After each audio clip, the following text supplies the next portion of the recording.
प्रिय विद्यार्थियों, सुप्रभातम। रोज academy school की ऑनलाइन क्लासेस में आपका स्वागत है। 10th क्लास के लिए अपन संस्कृत व्याकरण का टॉपिक शुरू करेंगे। आज की क्लासेस के लिए आपका टॉपिक है वो रहेगा संधि। सबसे पहले अपन पढ़ते हैं संधि की परिभाषा। संधि की परिभाषा है कि दो वर्णों के मेल से उत्पन्न विकार को संधि कहते हैं। यानी कि दो वर्ण होंगे, दो अलग अलग वर्ण होंगे और दोनों को मेल यानी मिलाने से उत्पन्न, यानी इन दोनों वर्णों को मिलाएंगे तो जो विकार होगा उसको अपन संधि कहेंगे। अब विकार का अर्थ क्या होता है? विकार का अर्थ होता है उन दो वर्णों के मिलने से जो परिवर्तन होगा, बदलाव होगा या जो चेंज आएगा उसको अपन विकार कहते हैं। जैसे उदाहरण के लिए अपना जो है हिम प्लस आले, प्लस यानी धन, हिम धन आले। हिम का जो मैं है उसमें से अपन ए निकालते हैं, आगे वाला जो आ है, ए और आ दोनों को मिलाकर के आ बना। यानी ए और आ दो वर्ण हैं और दोनों को मिलाने से तीसरा जो वर्ण बना यानी विकार जो आया है वो आ हुआ। यानी कि इन दोनों के मिलाने से जो बदलाव आया है उसका आ बना। तो परिभाषा अपनी हो गई कि दो वर्णों के मेल से, दो वर्ण होंगे, दोनों को मिलाने के बाद जो विकार आएगा अर्थात जो परिवर्तन आएगा उसको अपन संधि कहते हैं। अब आगे अपन शुरू करते हैं संधि के प्रकार। संधि 3 प्रकार की होती है। पहला है अच संधि यानी कि स्वर संधि, दूसरा है व्यंजन संधि, व्यंजन संधि यानी कि हल संधि, और तीसरा है विसर्ग संधि। इसमें अपन तीनों जो संधि हैं इनको अलग अलग पढ़ेंगे। पहले जो संधि है वो है, शुरू करते हैं स्वर संधि। स्वर संधि की परिभाषा देखेंगे पहले। यानी कि दो स्वरों की, प्लस का जो निशान है इसके आजू बाजू में दोनों साइड क्या होने चाहिए? स्वर होने चाहिए। यानी दो स्वरों के मेल से, मेल यानी मिलने से उत्पन्न जो विकार आएगा उस विकार को अपन स्वर संधि कहेंगे। अब अपन पढ़ते हैं स्वर संधि के प्रकार। स्वर संधि के 7 प्रकार होते हैं। पहला है यण संधि, दूसरा गुण संधि, तीसरा है वृद्धि संधि, चौथा अयादि संधि, पांचवा है दीर्घ संधि, छठा है पररूप संधि और सातवां है पूर्व रूप संधि। आगे अपन इन संधियों के अलग अलग प्रकार को शुरू करते हैं। संधियों के प्रकार में हम यानी स्वर संधि के जो भेद पढ़ रहे हैं उसमें सबसे पहला जो है प्रकार है वो है यण संधि। यण संधि का सूत्र होता है इको यणसी। इको यणसी सूत्र का अर्थ होता है इक के स्थान पर यण आदेश हो जाता है अच परे होने पर। अब इक और यण यानी इक के स्थान पर, इक के जो वर्ण दिए होंगे उनके स्थान पर यण होगा। शर्त ये रहेगी कि उनके आगे अच होना चाहिए और अच का अर्थ होता है स्वर। अब अपन देखते हैं इक में कौन कौन से वर्ण आएंगे और यण में कौन कौन से वर्ण आएंगे। इक में आता है ई, उ, री और ली। यण में आते हैं य, व, र और ल। यण में जो 4 वर्ण आएंगे चारों हलंत वर्ण होंगे। हलंत का मतलब होता है आधा वर्ण होगा। यानी कि अब ये सूत्र ये कहता है इक के स्थान पर, यानी इक के जो वर्ण होंगे ई, उ, री और लरी, इनके स्थान पर क्या हो जाएगा? यण आदेश होगा। और यण में कौन कौन से वर्ण आते हैं? य, व, र और ल। यानी कि ये सूत्र के अकॉर्डिंग ई जो है वो य में चेंज हो जाएगा, उ है वो व में चेंज हो जाएगा और री है वो र में चेंज हो जाएगा, लरी है वो ल में चेंज हो जाएगा। इको यणसी सूत्र है। इसका मतलब हो गया इक के स्थान पर यण आदेश हो जाता है, उसके स्थान पर यानी आगे क्या होना चाहिए? अच होना चाहिए और अच का मतलब होता है स्वर।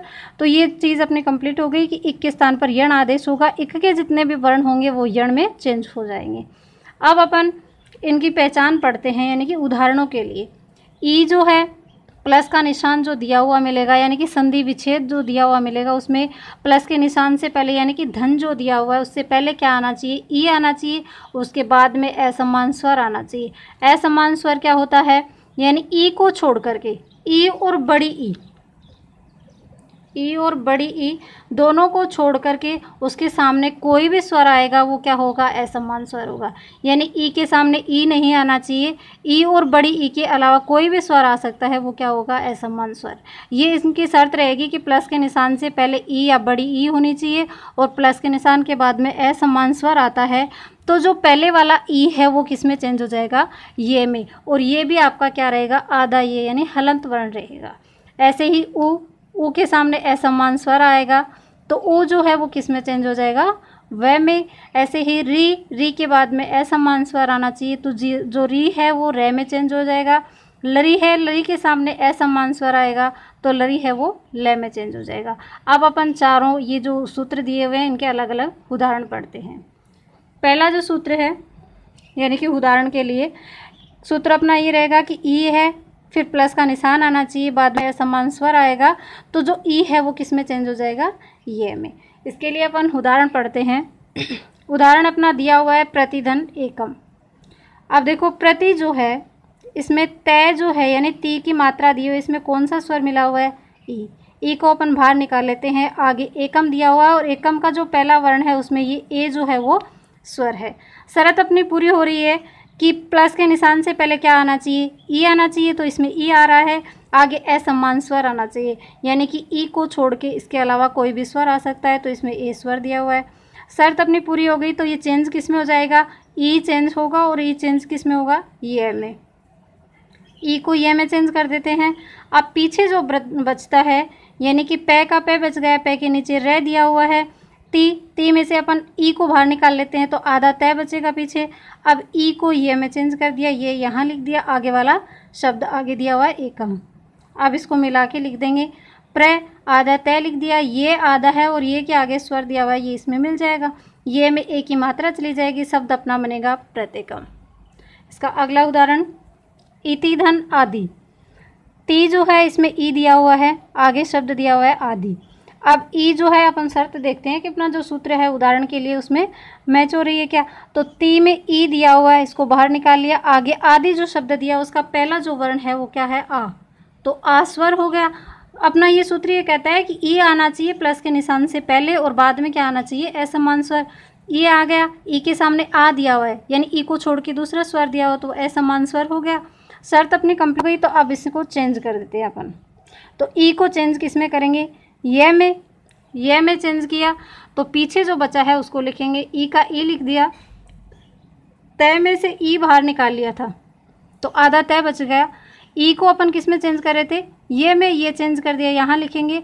आगे फिर बचा है आदि, अब इसको मिला के लिख देते हैं। ई आधा तय है, आधा तय का आधा ही रहेगा क्योंकि आगे ये जो दिया हुआ वो भी व्यंजन है।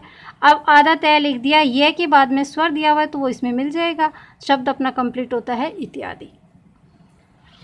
दूसरा जो सूत्र है उदाहरण के लिए उसमें है कि उ प्लस का निशान असमान स्वर, और ये दोनों शर्तें होंगी तो उ जो है वो किस में चेंज हो जाएगा, व में। उदाहरण है मधुधन अरि। मधुधन अरि प्लस का निशान है, इससे पहले मधु शब्द दिया हुआ है और मधु शब्द का अंतिम जो वर्ण है उसमें ध यानी ध के अंदर कौन से स्वर की मात्रा है, ऊ की, तो ऊ को अपन बाहर निकाल लेते हैं। आगे अरि शब्द दिया हुआ है, ए है यानी ऊ प्लस अरि हो गया। अब ऊपर वाला जो उदाहरण है उसमें मिलान करते हैं कि ऊ इसमें दिया हुआ है, बाद में प्लस का निशान और प्लस के निशान के बाद में क्या आना चाहिए, असमान स्वर। तो अरि जो है इसमें ए दिया हुआ है, ए ऊ में मैच नहीं होता कि असमान स्वर है, तो ऊ को अपन चेंज कर देंगे, व में चेंज कर दिया। पीछे बचता है मैं और ध में से ऊ बाहर निकाल लिया तो आधा ध बचता है, ऊ को व में चेंज कर दिया, आगे दिया हुआ है अरि, शब्द अपना बन जाता है। मैं का मैं आ गया, ध आधा आएगा क्योंकि आगे व्यंजन दिया हुआ है, इसमें मिलेगा नहीं। वह आधा है, वह के आगे स्वर है तो वह पूरा हो जाएगा यानी स्वर इसमें मिल जाएगा, शब्द बन गया मधुअरि। दूसरा उदाहरण इसका शूधन आगतम। से के अंदर ऊ दिया हुआ है, आगे आगतम दिया हुआ है। उदाहरण का जो सूत्र है वो कहता है कि ऊ आना चाहिए प्लस के निशान से पहले और प्लस के निशान के बाद में समान स्वर आना चाहिए। तो से में ऊ मिला, ऊ को बाहर निकाल लिया, आगे आ दिया हुआ है, ऊ के सामने ऊ और बड़ा ऊ को छोड़ करके कोई भी स्वर आएगा वो समान स्वर होगा। असमान स्वर में जो आ रहा है वो है आ, तो ऊ को अपन चेंज कर देंगे, ऊ किस में चेंज हो जाएगा, व में, तो ये रहेगा व में चेंज कर दिया इसको।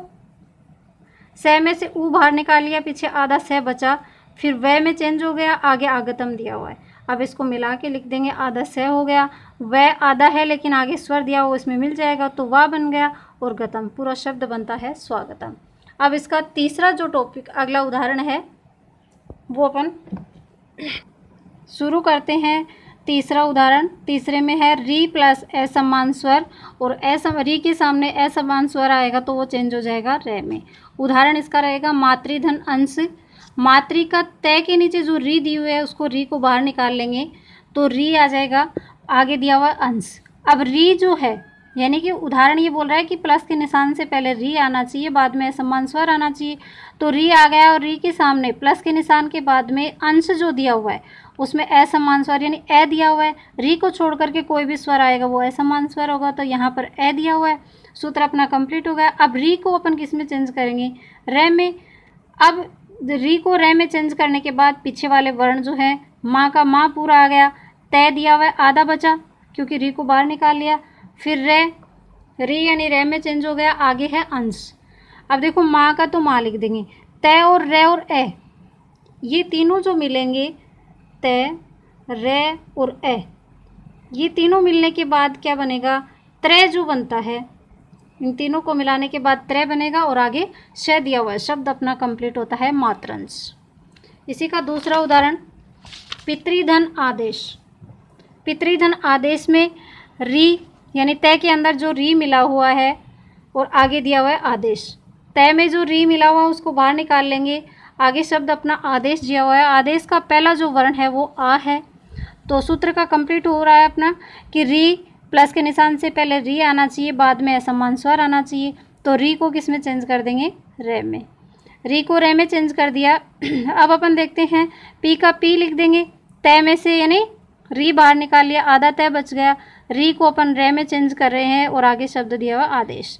अब इसको मिला के लिख देंगे, पी का पी लिख दिया, तय, रे और आ, इन तीनों वर्णों को मिलाया तो त्रा बन गया और आगे शब्द दिया हुआ है देश, और शब्द अपना कंप्लीट होता है पित्रादेश। अब चौथा जो उदाहरण है उसको लेते हैं, लरी धन असमान स्वर, और लरी है वो किस में चेंज हो जाएगा? लय में। उदाहरण है लरी धन आकृति।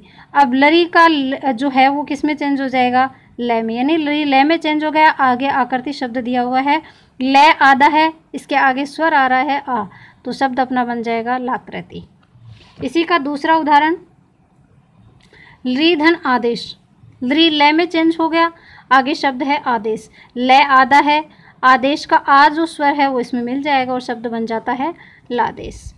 अब अगला जो टॉपिक है उसमें अपन गुण संधि शुरू करेंगे। आज के लिए इतना ही, धन्यवाद।